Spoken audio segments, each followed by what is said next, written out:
Arrêtez d'aller construire les maisons en Afrique pour les mettre en location en pensant que de cette manière, vous deviendrez riche rapidement. Vous deviendrez, c'est-à-dire que multimillionnaire, voire milliardaire, puisque c'est ça qui est la tendance en ce moment. Vous regardez sur les réseaux sociaux, les personnes se pavanent, c'est-à-dire qu'avec des Ferrari, avec des Lamborghini, avec des Hummer, des personnes qui voyagent entre deux avions, toujours en première classe, en expliquant comme quoi c'est grâce à l'immobilier qu'ils se font, c'est-à-dire que justement, énormément de millions. C'est grâce à l'immobilier qu'ils sont devenus rentiers.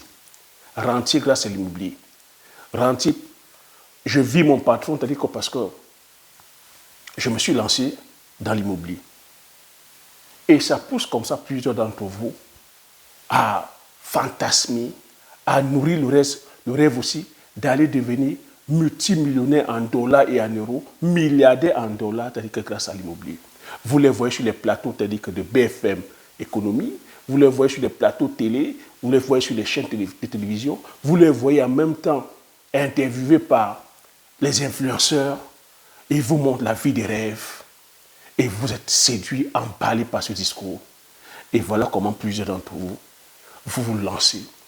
Ça peut être ici des promoteurs immobiliers qui vous vantent monts et merveilles, qui vous vantent comment c'est un business qui est lucratif, comment une fois que vous aurez acheté votre bien, vous serez que des multimillionnaires et des multimilliardaires. En Afrique, c'est-à-dire qu'on ne compte pas le nombre de promoteurs qui ont comme ça pignon sur rue, qui ont fait écumer les chaînes de plateaux télé, qui vous ont miroité justement les constructions de maisons clés à main, et qui aujourd'hui, patatras, sont aux abonnés absents. C'est de ce sujet que je voulais parler. Moi, je suis là, c'est-à-dire que cette vidéo, je vais vous dire, l'immobilier, aller, c'est-à-dire que construire la maison pour mettre en location, ce n'est pas ça qui te rendra riche. Je mets le pied dans le plat en te disant aussi, est-ce que tu peux me citer le nom d'une seule personne qui est devenue milliardaire grâce à l'immobilier? Que l'immobilier, c'est-à-dire que voilà, ceux qui vont se lancer dans l'immobilier, quand les riches se lancent en immobilier, ce n'est pas pour devenir riche. Donc reste sur le bout de cette vidéo, c'est la méthode que je vais partager ici avec toi.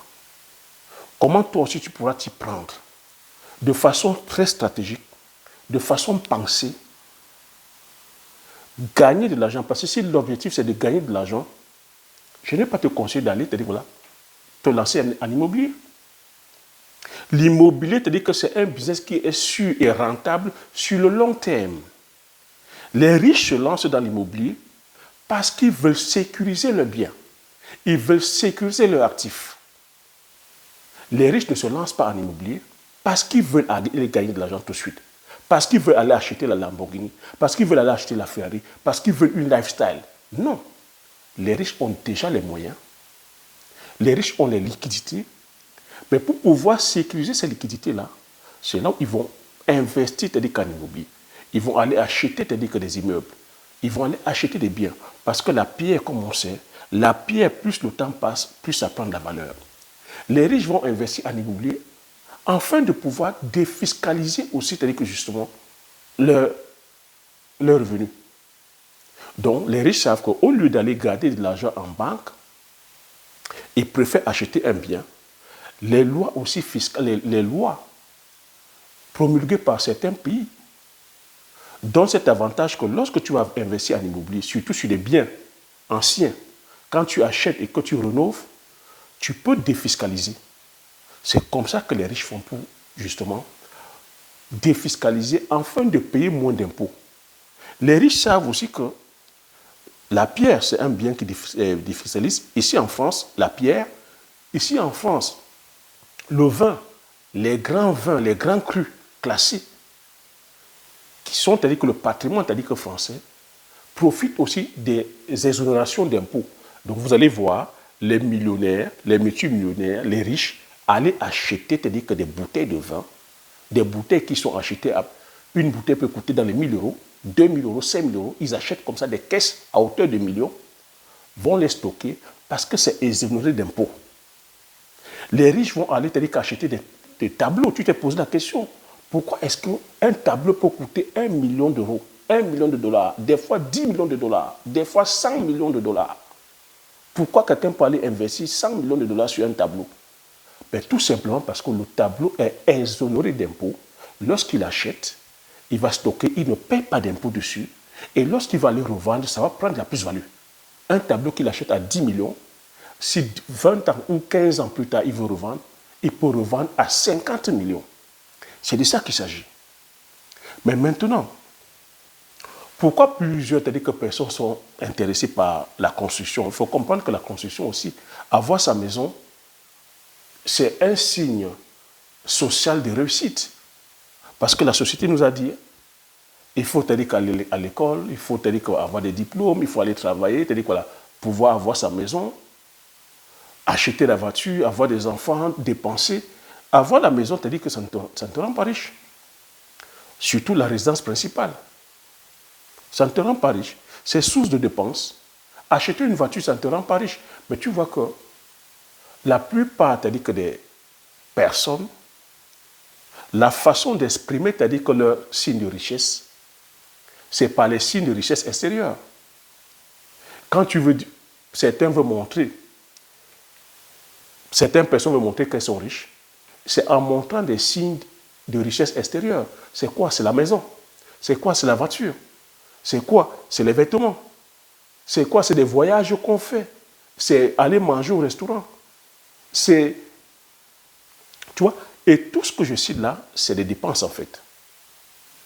Or que le riche a compris que l'argent, t'as dit que ça doit se multiplier.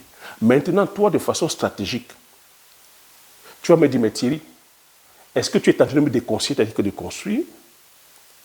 Est-ce qu'aller construire ma maison, c'est-à-dire que c'est une mauvaise chose? Je vais te dire, pendant que tu es encore en train de bâtir, c'est-à-dire que tes finances personnelles, pendant que tu es en train de grandir sur le plan financier, aller construire, c'est-à-dire que la maison, c'est un très mauvais choix.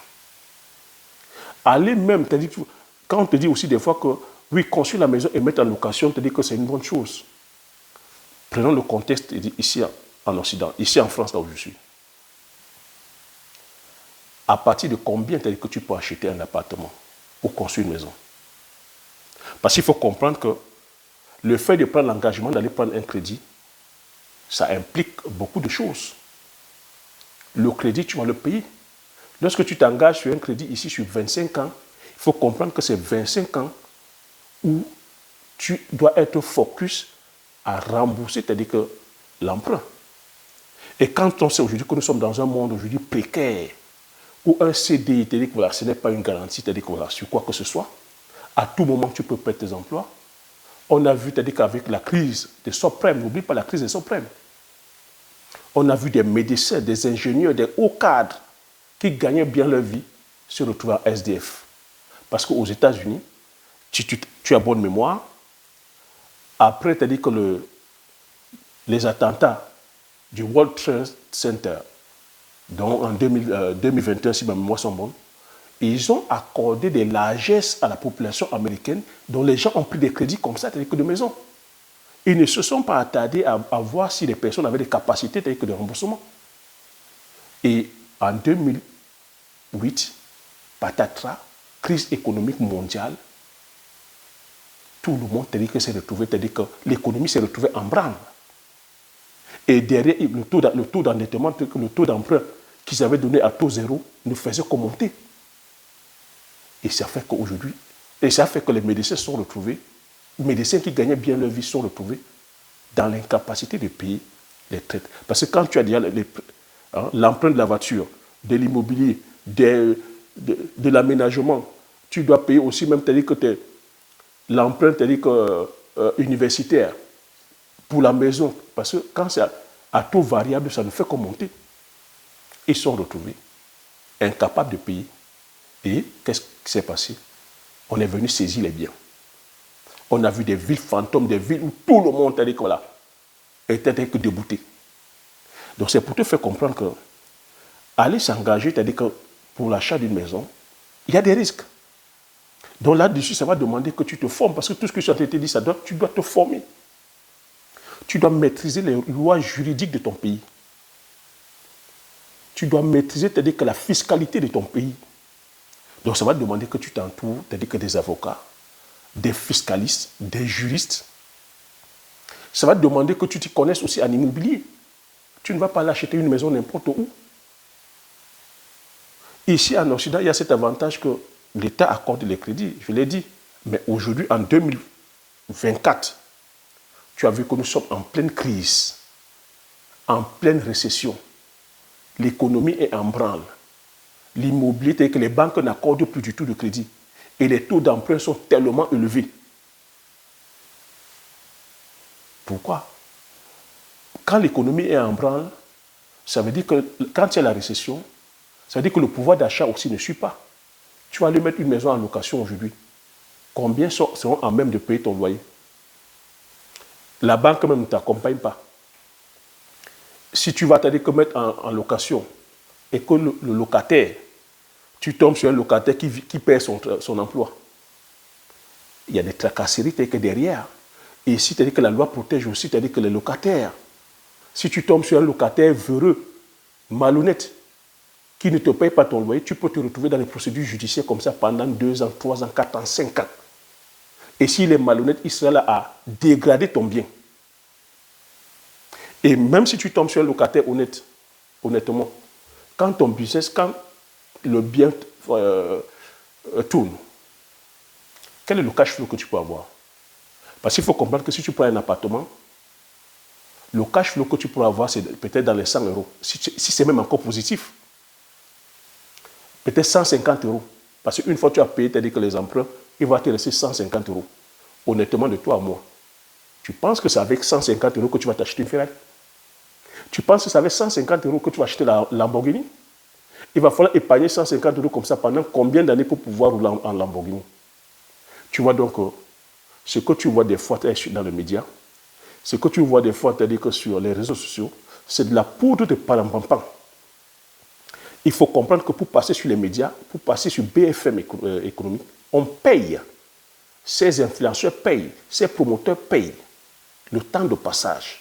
Parce qu'il faut comprendre que c'est des chaînes basées sur l'économie, ils doivent tourner. Donc, dis-moi donc, avec un cash flow de 150 euros, de 100 euros, ça fait combien l'année? Tu penses que c'est avec ça que tu vas rouler? C'est-à-dire qu'en Ferrari, il va falloir combien d'années pour que tu fasses ça? Quand quelqu'un vient te dire que j'ai 1 million d'euros, c'est-à-dire que voilà, sur l'immobilier, non. C'est 1 million d'euros de patrimoine, mais de crédit. Il faut que tu intègres. Mais toi, quelle est la banque qui va t'accompagner sur plus d'1 million d'euros? Ça, c'est ici en France. Mais je vais dire c'est ici en Occident. Mais si on prend le cas de l'Afrique, alors là, le cas de l'Afrique, c'est le hélélé. C'est le hélélé. Si tu t'engages à aller construire en Afrique, que tu es ici de la diaspora, même quand tu es sur place en Afrique, je dis c'est la croix et la bannière. Pour commencer déjà, tomber sur des artisans de qualité ou qui sont compétents et surtout honnêtes, c'est la croix et la bannière. Même les promoteurs aujourd'hui sont des arnaqueurs de première catégorie. Les mêmes personnes que vous avez vues, c'est-à-dire que écumer les plateaux télé, qui vous ont vendu, c'est-à-dire que le fait que ça va se faire, une fois où vous avez remis votre argent, ils se retrouvent aux abonnés absents. Vous ne les voyez plus. Vous voyez des chantiers qui vont commencer et qui ne vont jamais finir. Ça, c'est dans le cas où vous prenez des promoteurs. Parce que ces mêmes promoteurs aussi certains sont des fois, c'est-à-dire que voilà, partent de bonne foi, mais qui ne connaissent pas le métier, qui ne connaissent pas les réalités sur le terrain. Les réalités sur le terrain sont que la mentalité est encore, je veux dire, on est dans la jungle. Les personnes que vous allez engager, c'est-à-dire que vivent au jour le jour, vivent au quotidien, ont leurs problèmes. Si vous allez prendre un maçon, parce que vous avez entendu qu'il fait les chantiers. Mais c'est les gens qui font des chantiers, ils vivent au jour le jour. Ils ont déjà leurs problèmes. Vous allez quitter ici en disant que comme c'est l'Afrique, vous allez aller négocier les budgets. Vous allez aller faire avec l'économie sur les budgets. Parce que aller construire, il faut aussi savoir avec combien d'argent tu viens. Avec combien d'argent tu viens construire en Afrique. Est-ce que tu vas prendre les crédits ici en Occident? Est-ce qu'on pourra t'accorder des crédits ici en Occident pour que tu ailles construire la maison en Afrique? Donc, des fois, vous venez avec des budgets très serrés. Comme c'est en Afrique, vous voulez aussi en même temps que les artisans de l'Afrique leur payer au lance-pierre. Mais l'artisan qui est aussi là a ses problèmes. Il va te dire oui, tu vas te dire que tout ce que tu vas soumettre comme plan, il va dire oui, oui, je peux faire. Tu peux faire, t'as dit que de la menuiserie, oui, je peux faire, tu peux faire. Ils font tout. Ils font tout et ils ne font rien. Toi, tu n'es pas formé, tu ne t'y connais pas, t'as dit quoi, dans le domaine de la construction. Quand on va te parler de la plomberie, tu ne sais pas c'est quoi la plomberie. On va te parler de la maçonnerie, tu ne sais pas. On va te parler, t'as dit quoi, du carrelage, tu n'es pas au courant. On va te parler du plaquiste, tu ne sauras pas. On va te parler d'un couvreur. Quel est le rôle d'un couvreur, tu ne sauras pas. Quel est le rôle d'un électricien, tu ne sauras pas. Et tout ça, c'est les corps de métier. Et c'est des interventions qu'il faut faire comme ça pour que tu aies une maison. Chaque corps de métier a une intervention. Au lieu que tu fasses des choses selon les règles de l'art, que tu vas prendre par exemple un architecte qui va coiffer tout ça, non, tu vas vouloir faire l'économie, tu vas aller dire je donne l'argent à mon frère, à ma famille. Est-ce que ta famille a déjà conçu une maison? C'est comme ça que voilà, le business capote. Quand je te parle aussi en connaissance de cause parce que c'est ce que je vis sur le terrain. Quand tu ne connais pas ces réalités-là, c'est comme ça que tu vas te faire flouer. Donc tu vois que rien que même peut-être pour l'achat de terrain, tu vas acheter un terrain à combien? Au pays, si tu veux, c'est-à-dire que voilà, faire de l'immobilier, c'est-à-dire que locatif, il faudrait que ton terrain soit déjà très bien situé. Tu ne vas pas aller acheter un terrain comme beaucoup font dans les bas-fonds des marécages parce que tu veux faire l'économie. Qui c'est qui va aller louer, c'est-à-dire que dans le marécage? Et à combien, c'est-à-dire que tu vas mettre le loyer pour pouvoir être rentable? Tu auras aussi du mal avec tes finances là présentement pour pouvoir aller toucher, c'est-à-dire que des beaux terrains dans les capitales, dans les quartiers UP, 150 mètres carrés dans nos grandes villes, dans les emplacements UP, tu peux les toucher à partir de 100 millions de francs, 200 millions, tout dépend encore de l'emplacement, jusqu'à 300 millions de francs. Même 500 millions, tout dépend de l'emplacement. 500 millions de francs CFA, est-ce que tu peux les avoir? Si tu investis dans 500 millions de francs CFA, c'est pour construire une maison de quel standing? Et qui viendra donc te louer, c'est-à-dire que ces appartements-là? Donc tu vois que quand on commence à parler immobilier, ce n'est pas pour quelqu'un qui est en train de bâtir, de construire encore ses finances personnelles. C'est pour les riches. On ne doit pas avoir peur de le dire, c'est pour les riches. Comme j'ai expliqué là-haut. Donc tu vois, c'est comme ça que beaucoup se font, c'est-à-dire que flouer. C'est pour ça qu'on a des chantiers qui commencent en Afrique et qui ne finissent jamais. Des chantiers qui sont là depuis 10 ans, 20 ans, 15 ans. Des chantiers où les promoteurs, c'est-à-dire que là, ont commencé et ont abandonné. Et il faut comprendre ici que lorsque tu vas avec construit en immobilier, ben, si tu prends par exemple, c'est-à-dire que les services d'un promoteur ou les services des agences qui sont là, sur le contrat, c'est-à-dire que la maison peut aller sur 1 an ou même sur 1 an et demi. Mais entre-temps, beaucoup de choses peuvent se passer, comme là maintenant. Nous sommes en pleine récession, en pleine crise, en pleine inflation. Les coûts de matériaux, c'est-à-dire que justement, ont augmenté. Les coûts de matériaux sont multipliés même peut-être par 3, par 4. Tu avais peut-être signé un contrat au départ à un montant, fixé par rapport, c'est-à-dire au coût des matériaux à cet instant-là. Tu vois que 6 mois après, ce n'est plus la même chose. Les prix ont été multipliés par 2, par 3. Ce n'est plus pareil. Comment tu fais dans ce cas? Toi, tu as calculé ton budget sur tel montant. On vient te dire que le budget est maintenant multiplié par 3. Le promoteur vient te dire ça. Il passe pour quoi? Pour un anacar? Est-ce que tu vas continuer ton projet? Voilà comment tu as dit que les projets se ralentissent.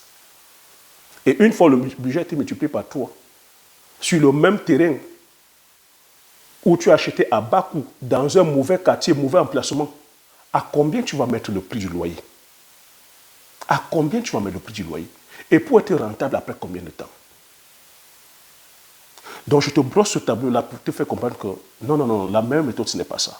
Pour toi qui es en train de bâtir, c'est-à-dire que ta vie, qui est en train de construire ta vie financière, qui veut impacter, qui veut aussi, c'est-à-dire que tu vas peser sur le plan financier, qui veut avoir, c'est-à-dire que sa liberté, c'est-à-dire économique, sa liberté géographique, qui veut compter, qui veut peser, la stratégie que tu te dois d'avoir, c'est d'investir sur un business qui va te donner de l'argent tout le temps. Sur un business sur lequel qui se consomme tout le temps et qui peut impacter le plus de personnes possible. Sur un business sur lequel tu peux même déjà commencer par tes frais personnels, par tes économies. Un business sur lequel tu es rentable au bout de 2 ans, 3 ans. Un business sur lequel, tu vois, tu ne dépends pas, c'est-à-dire que des forces extérieures. Un business sur lequel tu peux léguer, tu peux te dire quoi, c'est un patron, c'est un legs. C'est de quel business il s'agit ici? Moi, le conseil que je vais te donner,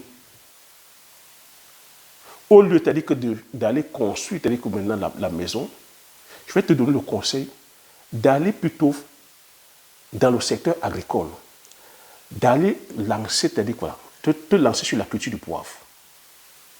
Te lancer sur la culture du poivre. Le poivre ici, pourquoi? Le poivre ici, parce que voilà une culture sur laquelle, avec un budget de 20 000 euros, 20 000 euros, étalé, c'est-à-dire que sur 3 ans, tu bâtis, c'est-à-dire un empire financier.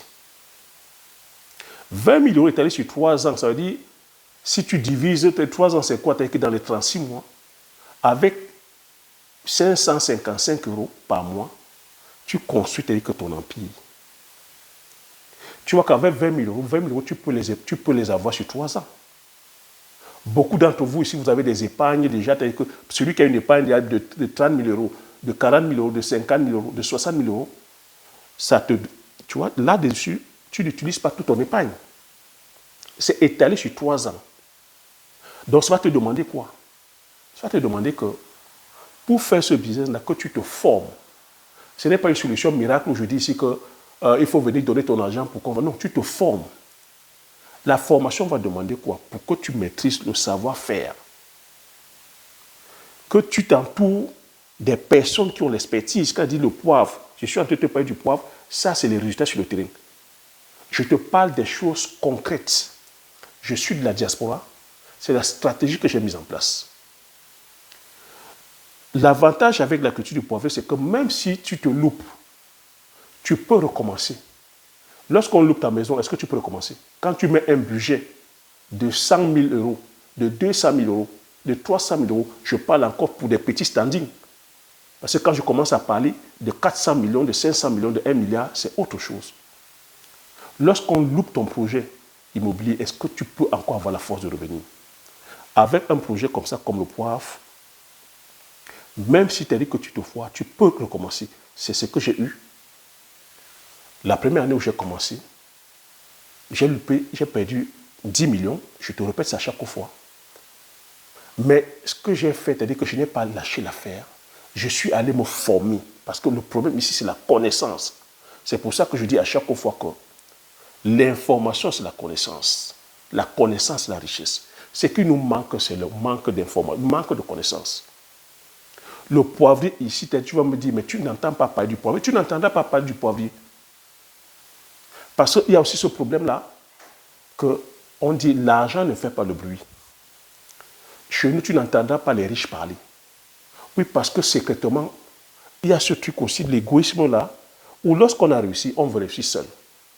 Ou des fois, on se dit aussi que non, on ne veut pas faire de bruit pour ne pas s'attirer les problèmes, les fous de la jalousie. Mais en le faisant aussi, on n'aide pas notre communauté. C'est pour ça que nous sommes une communauté faible sur le plan financier. Parce que l'information ne se partage pas. Moi, c'est pour cela que je suis venu sur YouTube depuis 4 ans. Tu vois, vous voyez, je partage l'information ici de façon gratuite. J'ai d'abord pris le temps de la pédagogie pour faire comprendre que c'est par la connaissance qu'on va grandir. C'est parce que c'est-à-dire qu'on va par le travail, par la discipline dans le travail, par une vision sur le long terme qu'on va grandir. Donc tu vois que lorsque tu te lances une culture comme le poivrier, avec un budget c'est-à-dire que de 20 000 euros, sur 1 hectare, étalé sur 3 ans, la rentabilité, maintenant, le retour sur investissement, c'est ça qu'il faut maintenant comprendre. 1 hectare, c'est-à-dire que le retour sur investissement, au bout de 2 ans et demi, tu commences c'est-à-dire à avoir des rentabilités de 3 tonnes l'hectare. La maturité du poivrier, c'est-à-dire que c'est 5 ans. Au bout de 5 ans, tu peux avoir 3 tonnes, 4 tonnes, jusqu'à 5 tonnes. Et même au-delà. Parce qu'aujourd'hui, c'est les variétés de poivrier, les techniques aussi appliquées, la façon dont tu suis ton champ, c'est comme ça que tu as les rendements. Donc je me suis amusé un peu à faire les calculs. J'ai pris, c'est-à-dire un budget de 20 000 euros, dont je suis parti sur 1 hectare. Prenons les mêmes 20 000 euros. Avec 20 000 euros, quel type de maison tu peux construire en Afrique? Et quelle est la rentabilité que tu pourras avoir? Et en combien de temps tu seras millionnaire ou milliardaire? Mais les mêmes 20 000 euros, nous partons sur 1 hectare de poivrier. 3 tonnes, c'est-à-dire que de rendement, donc 3 000 kilos. 3 000 kilos, tu les vends à 5 000 francs le kilo. Je prends le prix le plus bas, 5 000 francs le kilo. Ça te donne 15 millions. 15 millions, tu convertis, c'est-à-dire qu'en euros, ça fait 22 millions, ça fait 22 900 euros. Tu vois, tu as investi 20 000 euros sur 3 ans. Le retour sur investissement, tu as 22 900 euros. Et ça, tous les ans, pendant plus de 80 ans. Dis-moi quel est le business qui peut te donner ça. Dis-moi quel est le business qui peut te donner ça. En allant construire une maison à 20 000 euros en Afrique, tu peux avoir 22 000 euros, 22 900 euros de retour sur investissement tous les ans.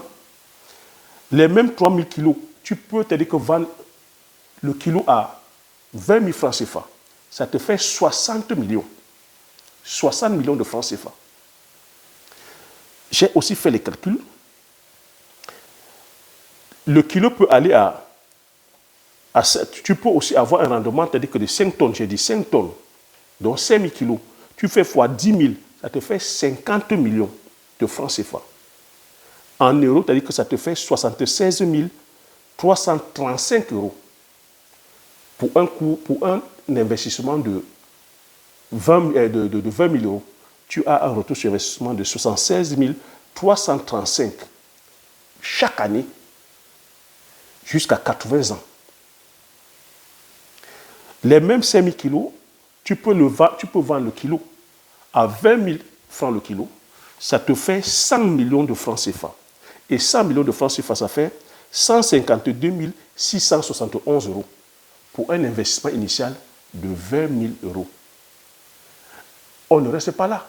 L'avantage avec l'agriculture, c'est que quand tu as pu faire 1 hectare, il y a ce qu'on appelle l'économie d'échelle.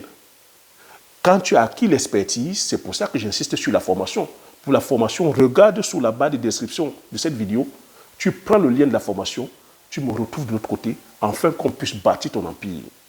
Donc j'étais en train de dire l'avantage avec l'agriculture. C'est pour ça que je milite ici sur les semences du terroir. Le fait qu'on puisse avoir des semences reconductibles. Donc quand tu as déjà fait 1 hectare, tu peux faire 10, tu peux faire 20, tu peux faire 30. Parce que tu auras déjà acquis l'expertise, tu auras c'est-à-dire que le matériel végétal, dont les boutures, tu auras les tuteurs et tu pourras comme ça faire 5 hectares, 10 hectares, 20 hectares, 30 hectares. Multiplie donc ce chiffre-là de 100 millions par 10 hectares, par 20 hectares, par 30 hectares, par 50 hectares. Tu vois donc que l'argent que tu auras maintenant, tu pourras te dire que tranquillement aller investir en immobilier. C'est de ça qu'il s'agit. Si tu veux maintenant faire plutôt, maintenant entrer dans la cour des grands, aller faire plutôt maintenant de la promotion immobilière, construire des mini-cités, ou cette fois-ci tu pourras être carrément faire de l'achat, de la vente sur carte. Donc tu construis des maisons et tu vends directement. Tu pourras aussi construire d'autres immeubles. Ou même sur le plan social, tu fais des logements sociaux. Donc tu essaies de varier comme ça différents types de logements. Mais le but ici, tu es d'accord avec moi que ce ne serait pas de venir courir après l'argent. Ce serait plutôt de sécuriser l'ensemble des biens, des liquidités que tu fais. Tu es sur 10 hectares, 20 hectares de poivrier, avec un rendement de 100 millions de francs CFA par hectare. Tu vois l'argent que ça donne. Tu vas donc maintenant sécuriser en investissant en immobilier. Ce que je dis ici pour le poivre, tu peux le faire aussi avec le palmier à huile. Pareil, palmier à huile. Tu investis les mêmes 20 000 euros, tu peux te dire que décider de faire 30 hectares, 40 hectares, 50 hectares de palmiers. Tu passes à la phase de transformation, tu construis une usine, tu pourras produire, c'est-à-dire que de l'huile de palme, comme ça, de l'huile de palme rouge, faire de l'huile de palmiste, c'est encore, c'est-à-dire que des centaines de millions de francs que tu vas gagner. Et là-dessus, tu sais qu'avec le palmier à huile, il y a énormément de produits dérivés. Tu peux, c'est-à-dire que bifurquer, c'est-à-dire que faire le savon, tu peux faire de la margarine, tu peux faire énormément de choses avec cette huile-là. C'est comme ça que de façon pensée, on construit et on bâtit son empire. Tu vois que tu es parti de 20 000 euros, tu t'es retrouvé au bout de 5 ans en train de bâtir un empire, c'est-à-dire que financier, énorme. Alors que avec les mêmes 20 000 euros, si tu étais allé construire une maison, il y a de fortes chances que tu te fasses arnaquer, ou il y a de fortes chances qu'avec 20 000 euros, que tu aies plutôt construit dans un quartier malfamé, où personne ne viendra, c'est-à-dire que justement louer. Ou ceux qui vont louer sont des personnes aussi, justement, des morts de faim, qui ne vont pas te donner la somme, c'est-à-dire escomptée. Et sur combien de temps tu vas pouvoir rentrer, c'est-à-dire que dans tes 20 000 euros. Et ne pas aussi oublier qu'une maison, ça se dégrade. Donc le loyer qu'ils vont payer, tu sais, à chaque fois, il faut appeler à venir refaire la plomberie, refaire les trous, colmater, c'est-à-dire que la toiture. Après combien de temps tu vas rentrer dans tes frais? C'est énormément de mal de tête. Donc voilà comment, stratégiquement, je partage, c'est-à-dire qu'avec vous, comment les riches, comment ceux qui ont de l'argent, comment ceux qui ne font pas le bruit, ceux que vous ne voyez pas, c'est-à-dire que justement, en train de faire le tapage ou rouler, c'est-à-dire qu'en Ferrari, vous miroitez, c'est-à-dire que les images subliminales font pour gagner de l'argent. Donc en 2024, toi qui suis ma chaîne, tu dois comprendre comment, le mécanisme de comment est-ce qu'on gagne de l'argent. Où est-ce qu'il y a exactement de l'argent. Et que là où il y a de l'argent, comme je dis, ça ne fait pas de bruit. Cultiver le poivre, tu n'entendras pas parler, mais c'est la culture, c'est-à-dire que la plus consommée au monde. C'est la troisième culture la plus chère au monde. C'est la culture qui a la même valeur que l'or.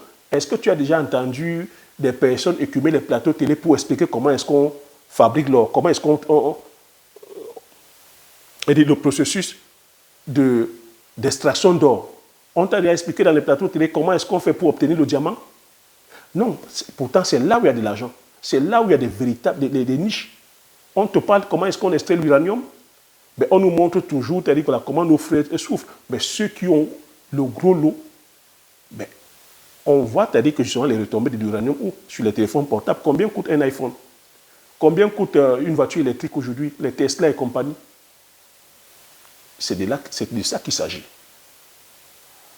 C'est de ça qu'il s'agit. Donc pour 2024, si tu veux gagner du gros lot, si tu veux gagner du gros argent, tu sais ce qu'il faut faire.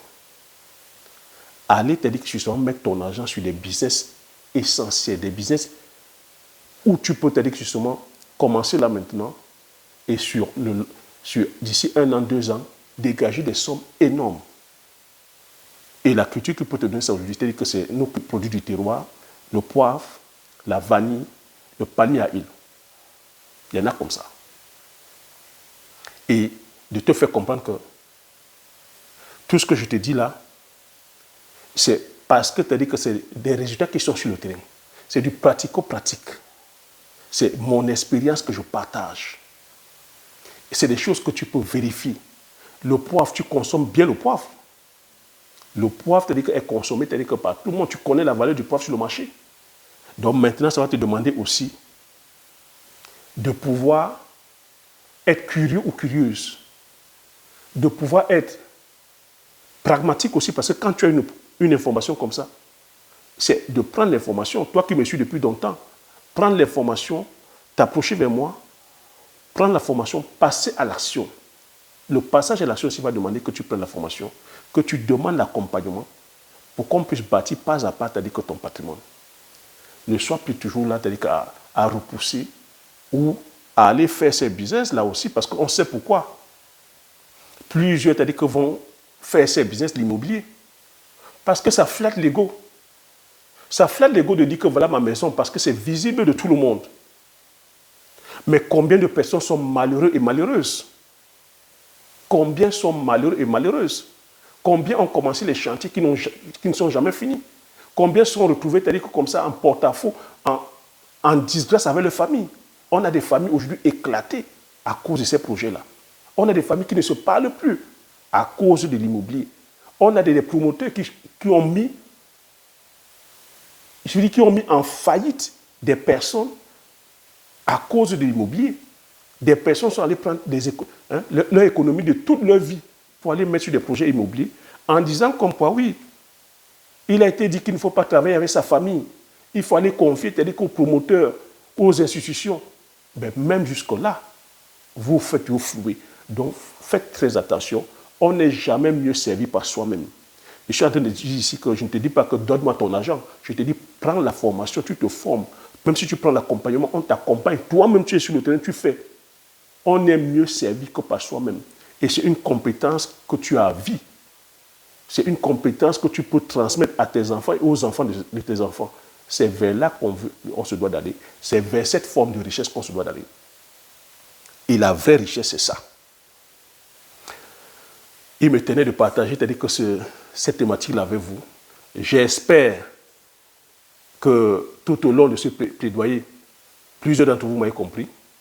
Donc, si vous m'avez compris, laissez-moi vos commentaires, laissez-moi les commentaires sous la barre de description. Donnez-moi aussi vos préoccupations. Est-ce que ce que je suis en train de dire n'est pas dans l'air de temps? Dites-moi aussi si vous êtes lancé en immobilier, quelles sont vos expériences. Et si vous avez connu, c'est positif ou négatif, donnez-moi vos expériences. Et partagez aussi enfin que plusieurs d'entre vous soyez comme ça, c'est-à-dire qu'au courant de ces informations-là. Comme j'ai coutume à dire, l'information c'est la connaissance c'est la richesse. Une fois que vous avez ces informations, vous appliquez vos stratégies et vous passez l'action massivement. Mettez que le pouce, mettez un grand nombre de pouces afin que l'algorithme YouTube puisse pousser cette vidéo à plusieurs d'entre vous. Comme j'ai coutume à dire, l'information c'est la connaissance c'est la richesse. Une fois que vous avez l'information, vous appliquez vos stratégies et vous passez à l'action massivement afin d'impacter votre vie et impacter la vie de plusieurs d'entre vous. Je vous dis merci, à la prochaine vidéo. Ciao.